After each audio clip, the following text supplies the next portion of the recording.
Non ce l'ha fatta la 68enne di Conegliano, rimasta gravemente ferita insieme al marito nello schianto di ieri lungo la Ponte Bana a Villorba. L'uomo sempre grave in ospedale, già la seconda vittima in 7 giorni nel 2023 nella Marca. Un cortocircuito burocratico all'italiana, così i parlamentari trevigiani sul caso dell'Agenzia delle Entrate che si rivale sul figlio delle vittime di Gorgo al Monticano per incassare una tassa che avrebbe dovuto pagare il killer. 12enne in fuga da Milano per un amore di 15 anni conosciuto sui social. La ragazzina ritrovata dopo 5 giorni dai poliziotti alla stazione di Conegliano. Finti funzionari di banca e raggiri via SMS, scoperta una banda di truffatori grazie alla denuncia di uno studente ventenne di Castelfranco, rubati 50.000 euro a 15 vittime. Emendamento alla manovra, via libera agli agricoltori per raccogliere i detriti di legname portati dall'acqua su spiagge, laghi e fiumi durante mareggiate e alluvioni. Non saranno più considerati rifiuti speciali, comuni e consorzi sgravati dalla spesa.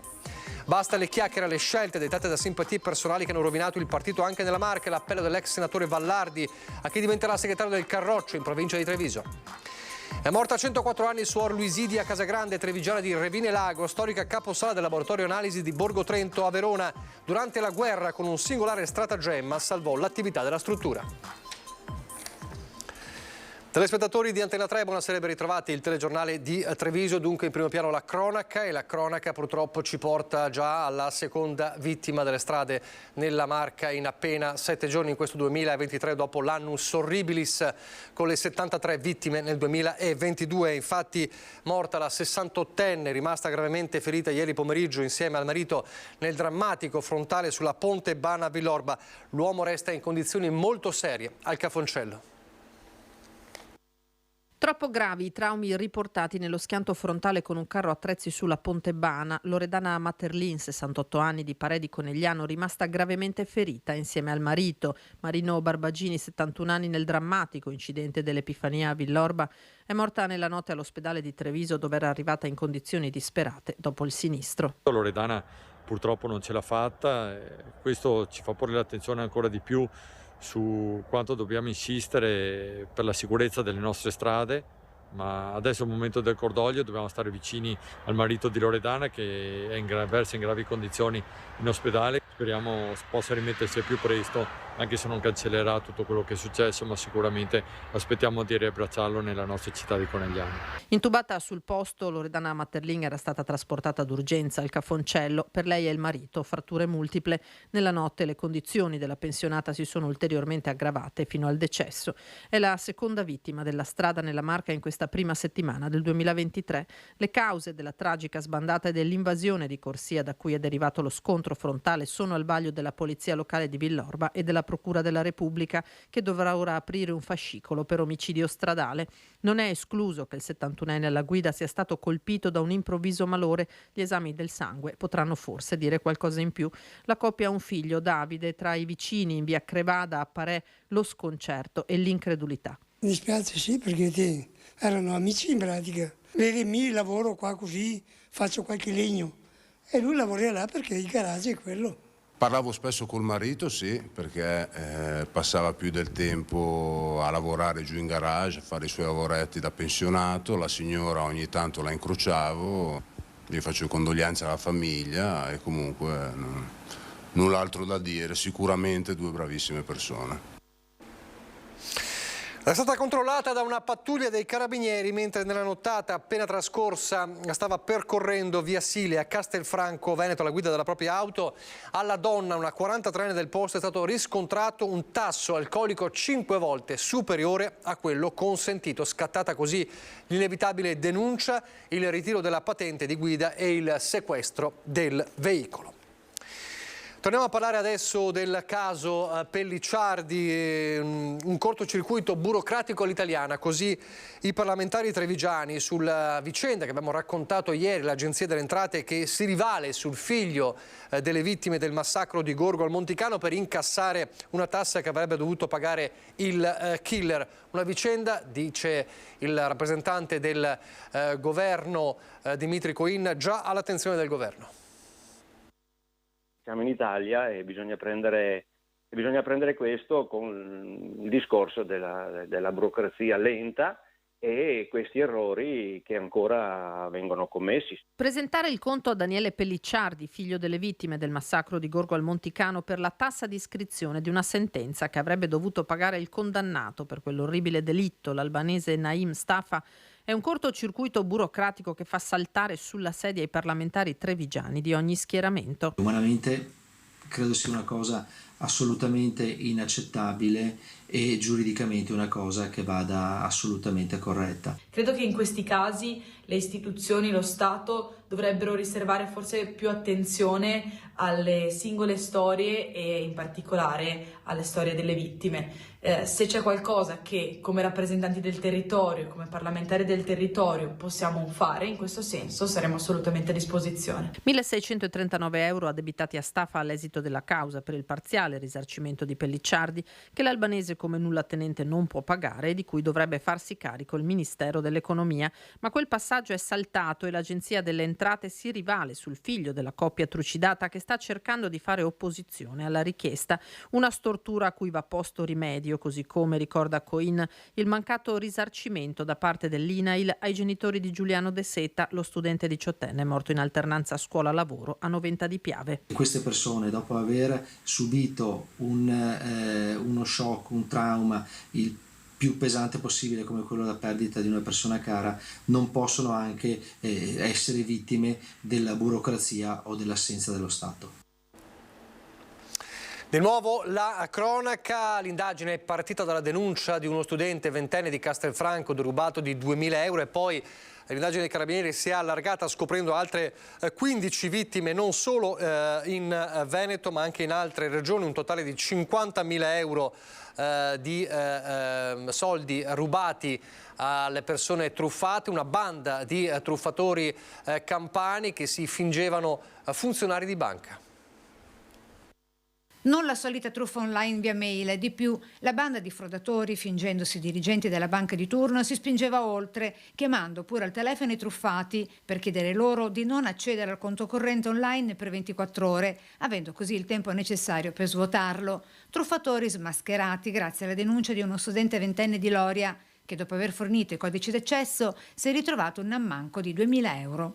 L'indagine è partita da una denuncia querela presentata da un cittadino di Loria presso la stazione Carabinieri di Riese Pio X, quindi è stata iniziata questa attività di indagine coordinata dalla Procura della Repubblica di Treviso e che ha permesso di individuare i responsabili di questa truffa in 5 soggetti già conosciuti alla giustizia, residente in area campana, responsabile appunto di truffa in concorso. I 5 truffatori, tutti napoletani di età compresa tra i 20 e i 75 anni, già con precedenti penali, ora denunciati, sebbene a piede libero, con la tecnica di finti SMS, finte mail di banche e uffici postali, con il ventenne di Loria di Castelfranco, erano riusciti a svuotare i conti di un totale di 15 risparmiatori, agendo anche in Lazio ed Emilia Romagna, per un importo totale di ben 50.000 euro. Così dalle indagini dei carabinieri di Castelfranco. Questa vittima, che ha presentato denuncia querela, è stata avvicinata attraverso un SMS che è giunto sull'utenza telefonica dove compariva un link che è risultato essere falso, apparentemente riconducibile a un istituto di credito. I consigli dei carabinieri a non fornire dati sensibili, quali i numeri e le password dei conti correnti. Si tratta di truffa e svuotaconto. Nel dubbio chiedere consiglio su come procedere alle stazioni carabinieri che sono sul territorio. Scomparsa per 5 giorni dall'area di Cinisello Balsamo, nell'area di Milano. C'era stata grande apprensione per una ragazzina di appena 12 anni. È stata ritrovata a Conegliano, una fuga per andare a trovare un 15enne di Conegliano conosciuto via social.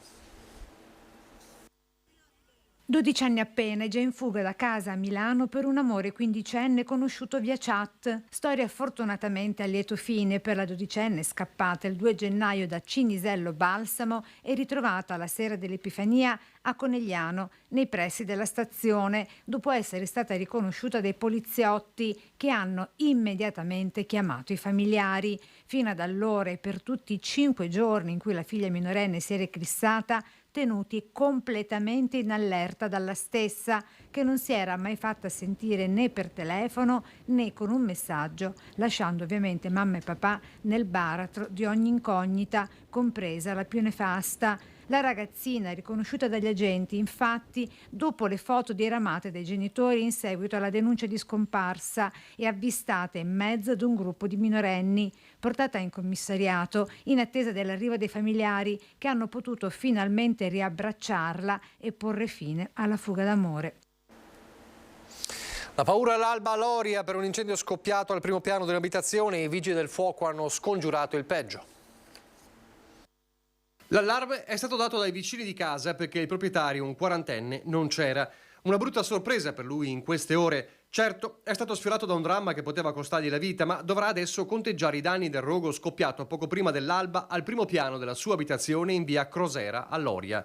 Dopo le segnalazioni dei vicini atterriti per le fiamme e il fumo che usciva dallo stabile, i vigili del fuoco accorsi da Castelfranco e Treviso con un'autopompa, 2 autobotti, l'autoscala e 9 operatori hanno iniziato le operazioni di spegnimento, riuscendo fortunatamente a circoscrivere le fiamme ed evitare un incendio generalizzato che avrebbe avuto conseguenze molto pesanti. Un rogo dalle cause accidentali, probabile un cortocircuito che ha principalmente riguardato il tetto in legno.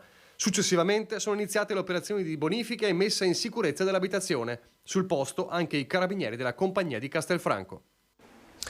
Lasciamo la cronaca. Lunedì gli studenti trevigiani rientreranno in classe dopo la pausa natalizia, ma sarebbero già una trentina le cattedre vuote. Intanto all'orizzonte c'è un altro problema, quello della carenza di studenti, di iscrizioni. Vacanze di Natale ormai terminate. Da lunedì gli studenti veneti rientreranno in classe con i vecchi problemi di sempre. Nonostante l'anno scolastico sia di fatto iniziato 4 mesi fa, sono ancora molti gli istituti che devono fare i conti con cattedre vuote. Mancano insegnanti di sostegno e docenti delle materie scientifiche, al punto che nella Marca trevigiana è stata necessaria una chiama ulteriore. Siamo arrivati a 14 chiamate, 14 turni fatti dall'ufficio scolastico, senza contare tutte le chiamate per le supplenze più o meno brevi.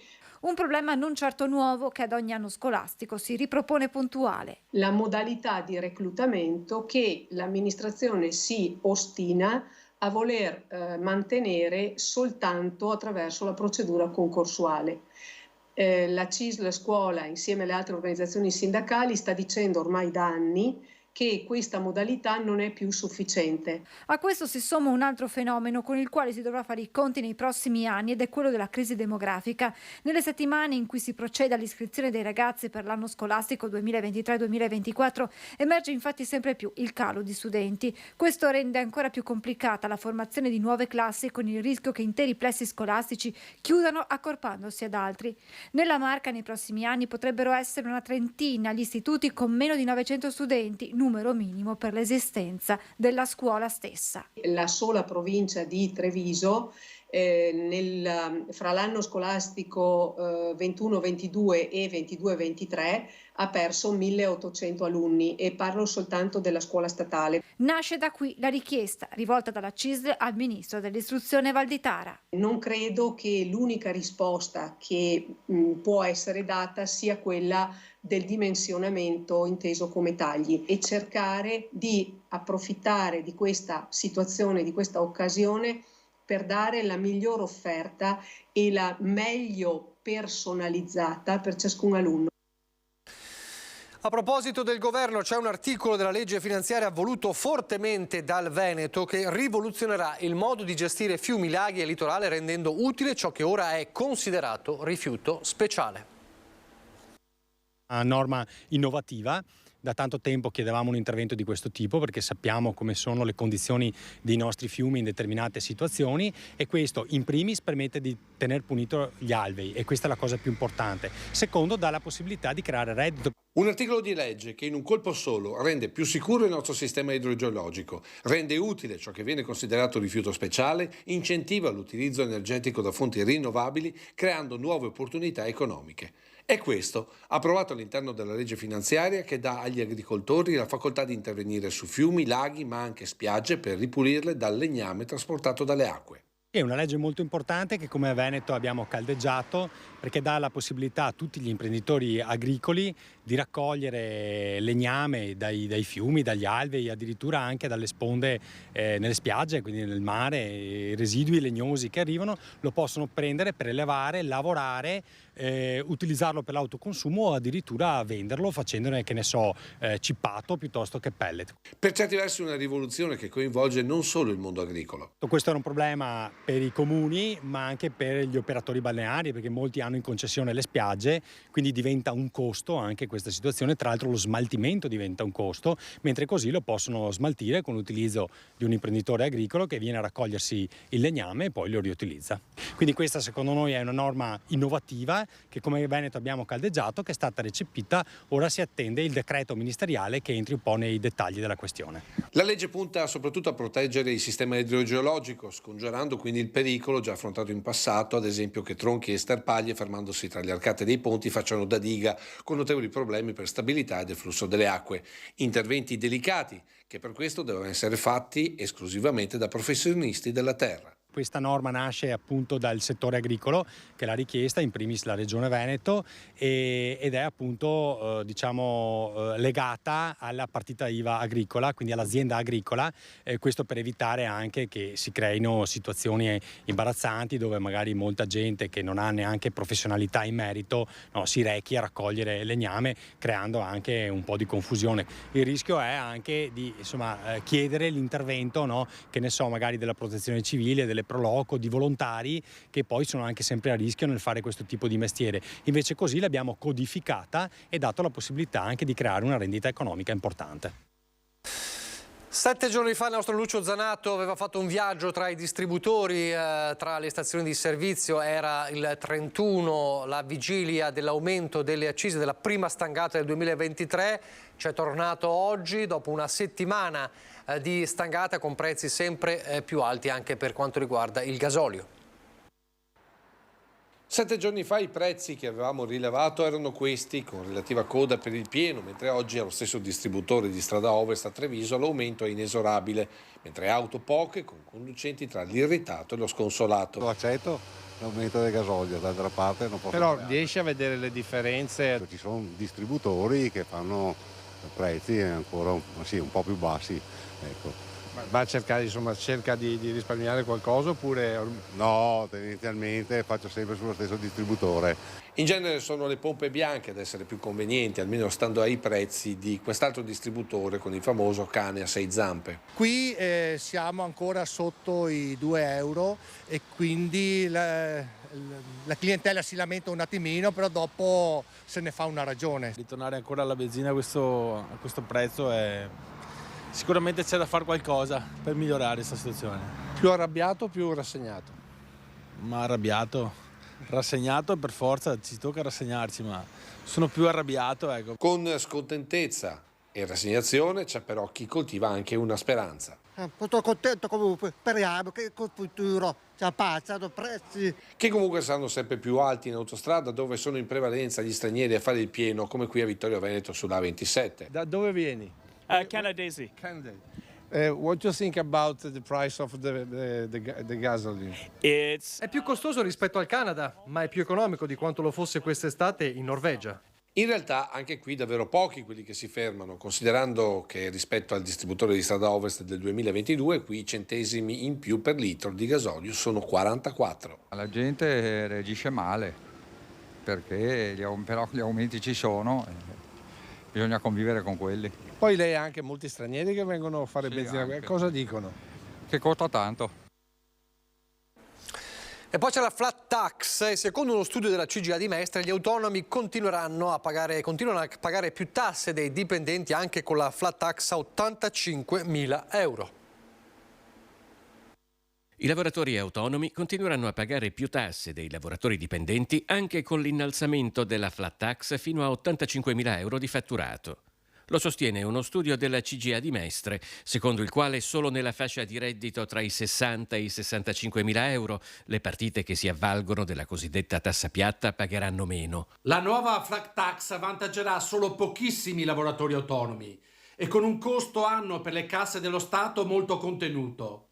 E dal confronto con le retribuzioni dei lavoratori dipendenti, le partite IVA continuano a pagare molto di più. Secondo un'elaborazione delle dichiarazioni dei redditi 2021, sarebbero al massimo 140.000 i lavoratori autonomi che con lo slittamento della soglia di fatturato a 85.000 euro godrebbero del vantaggio fiscale garantito dalla flat tax, con un costo aggiuntivo per le casse dello Stato di 404 milioni di euro all'anno. Chi in queste ultime settimane ha gridato allo scandalo, quindi, secondo il coordinatore dell'ufficio studi CGIA Paolo Zabeo, dovrebbe ravvedersi. Basta quindi mettere gli uni contro gli altri. L'unica cosa da fare è ridurre le tasse drasticamente ad ogni contribuente, sulla base del principio pagare meno per pagare tutti.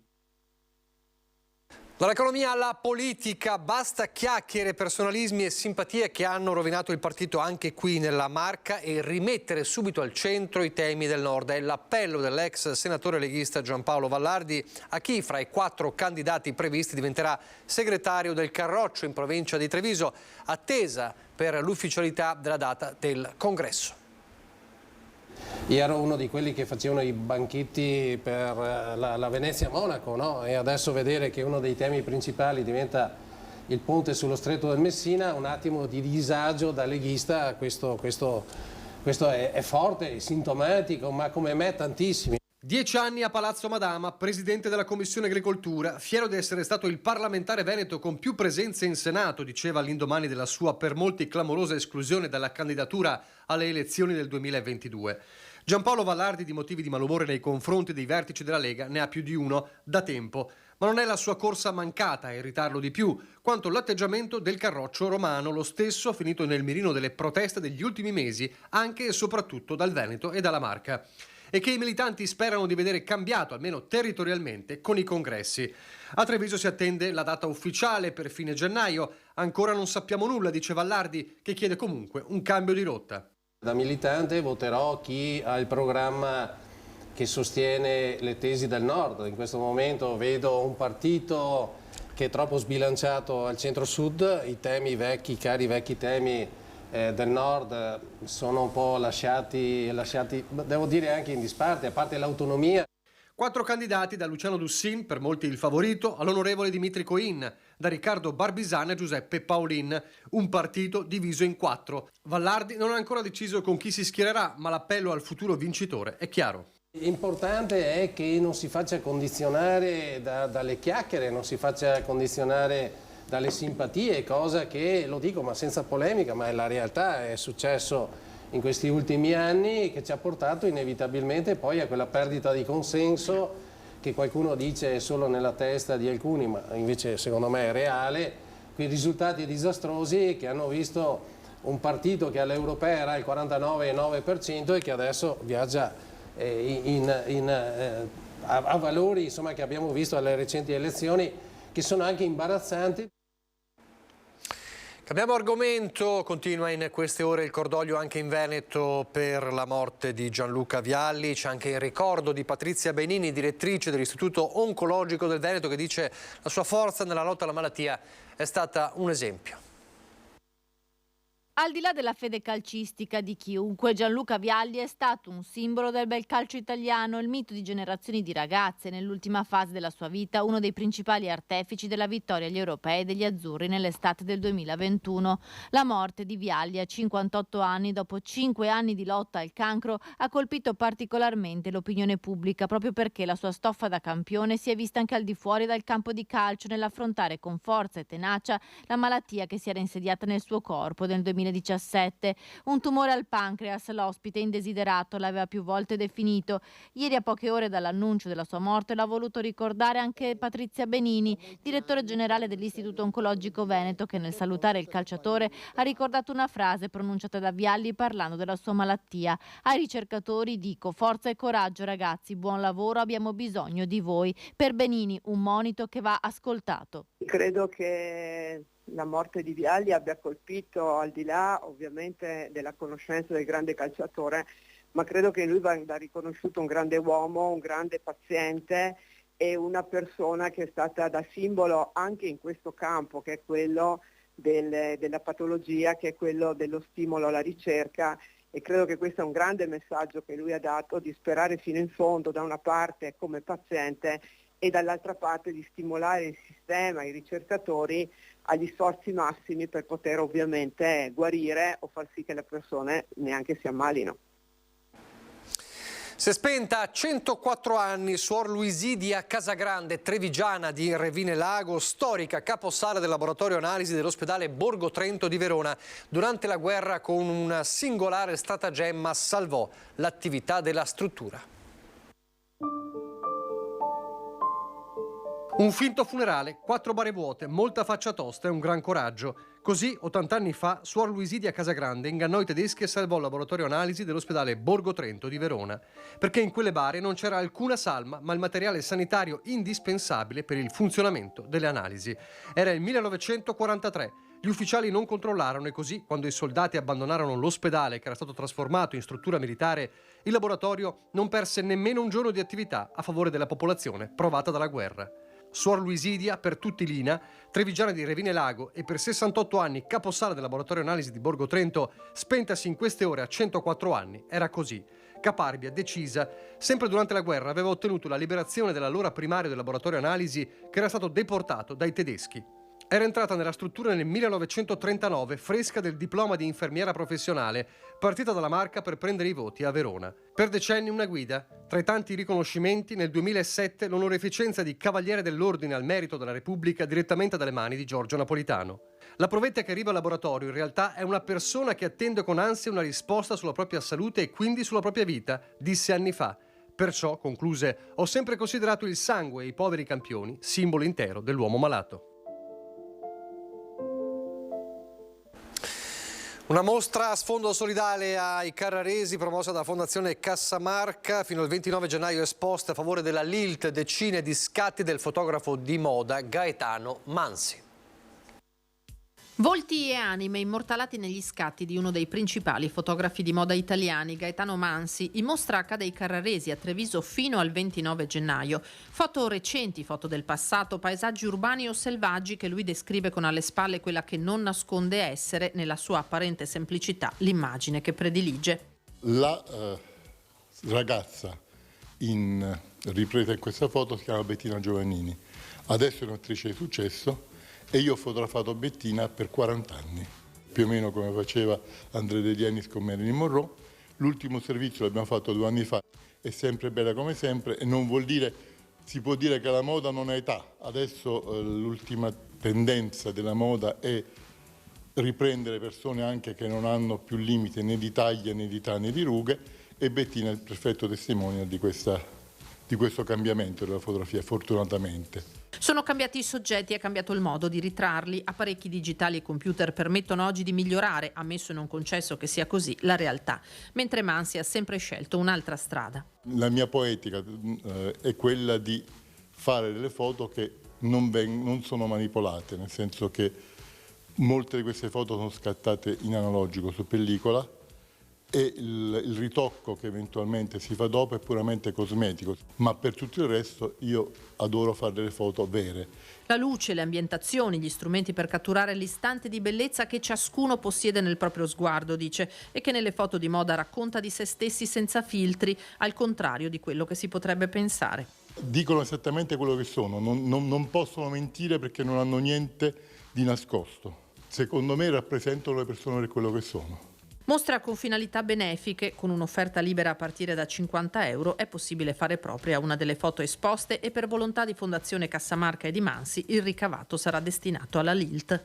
è un'associazione che si occupa di donne e le donne sono il mio, come dire, la base principale del mio lavoro.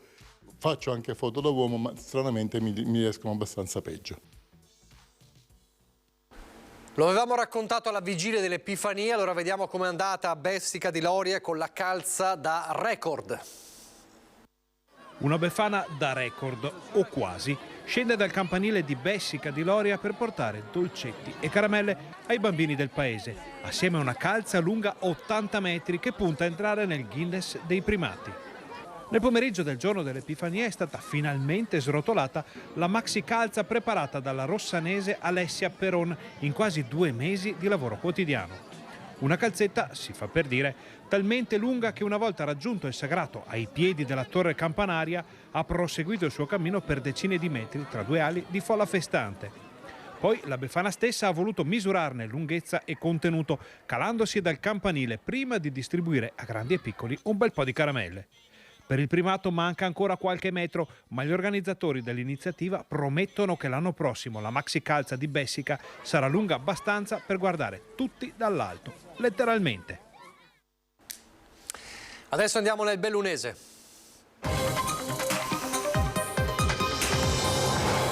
Il Bellunese per parlare di turismo perché continua con successo la stagione sciistica in montagna.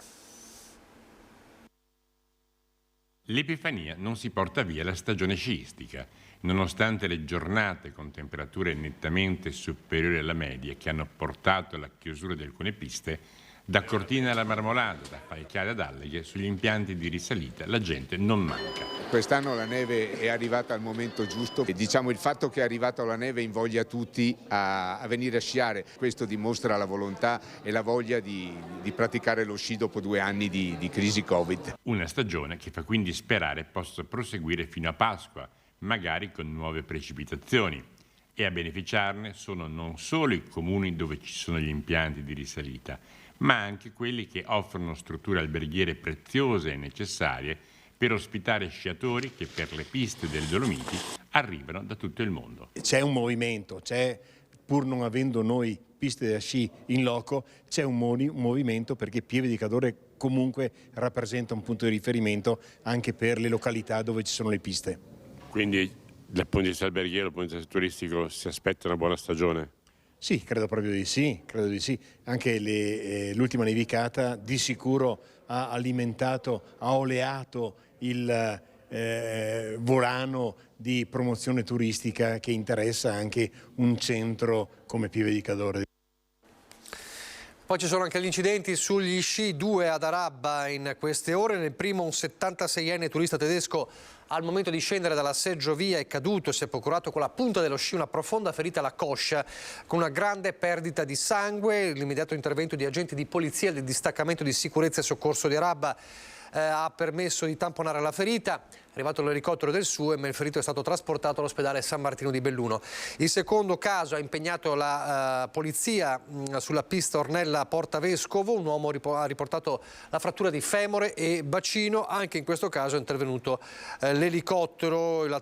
Per l'atterraggio dell'elicottero si è reso necessario spostare il ferito in un luogo dove fosse possibile caricarlo a bordo per portarlo in ospedale.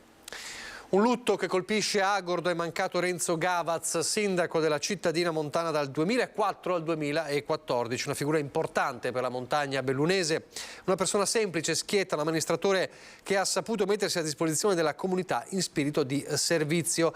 Così il presidente della provincia Roberto Padrin in una nota di cordoglio per la scomparsa di Gavaz, da 2 mesi ricoverato presso l'ospedale di Agordo. Fu anche consigliere provinciale negli anni 90, era un imprenditore e per molti anni fu in prima fila per sostenere la locale squadra di hockey. Torniamo a Belluno per parlare dei nuovi spazi per lo sport bellunese. Ci vorrà del tempo, ma il dado è tratto, parliamo del Palasport. Così era e così sarà ancora, solo che alle sue spalle verrà edificato un fratello gemello. Stiamo parlando del Palasport di Belluno. Il Palazzetto dello Sport raddoppia, nel senso che portiamo fuori delle società che operano e lavorano all'interno di questa prima struttura del Demas e apriamo una nuova struttura per portare dentro la scherma, portare dentro la ginnastica artistica, insomma 2 interventi importanti che danno solidità a una storicità sportiva che in città c'è e va ovviamente implementata. È un intervento da 1.650.000 euro, abbiamo approvato il progetto esecutivo, siamo in quella fase in cui si andrà a gara e poi l'aggiudicazione e via di corsa a eseguire le opere. Diventa un intervento importante per la città. Il gemello, che verrà costruito alle spalle della struttura esistente, sarà comunque interconnesso con la stessa. Avrà poco impatto ambientale, diciamo, però avrà sicuramente un contenitore importante per le attività sportive della città. Strutture separate o collegate? Separate e collegate da un piccolo tunnel, perché avrà tutti i suoi spogliatoi, i bagni, i servizi e tutto quello che necessita per le attività sportive, ma sarà comunque collegato all'impiantistica dell'attuale Palasport. Nelle intenzioni, fine lavori quando? Io presumo che i tempi siano abbastanza stretti, diciamo alla fine, verso la metà del 2024 potrà vedere la luce, insomma, verso l'estate del 2024, se tutto va bene, insomma, dovremmo essere a buon punto. Siamo alla rubrica il tuo presepe, gli ultimi 2 giorni, oggi e domani, per vedere le vostre creazioni arrivate in redazione, i vostri video. Allora, stasera vediamo le creazioni di Carlo Brunello di Treviso, la famiglia Rossato di Pero di Breda di Piave, Fausto Battistella di Gorgo al Monticano e Nicolas e Davide De Lucchi di Montebelluna. E come sempre con le immagini ci salutiamo, vi lascio il meteo e arrivederci.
Rizzardo SRL, da oltre 40 anni sul territorio con professionalità, serietà e un team competente e qualificato al servizio del cliente per ogni aspetto del fine vita dell'autoveicolo.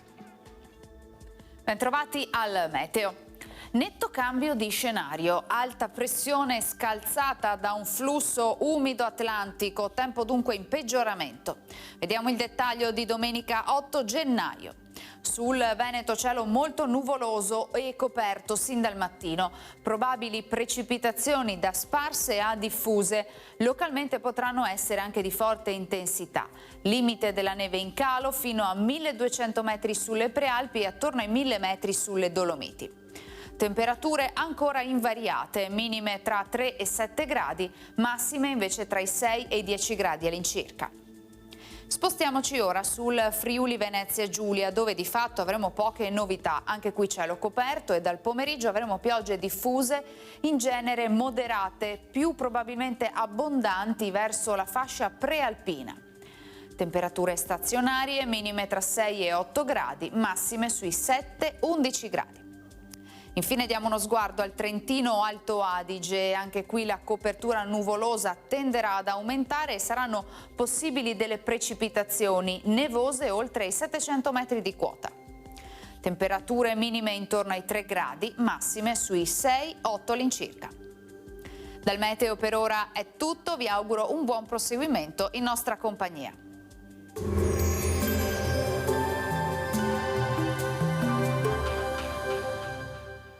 Rizzardo SRL, da oltre 40 anni sul territorio con professionalità, serietà e un team competente e qualificato al servizio del cliente per ogni aspetto del fine vita dell'autoveicolo.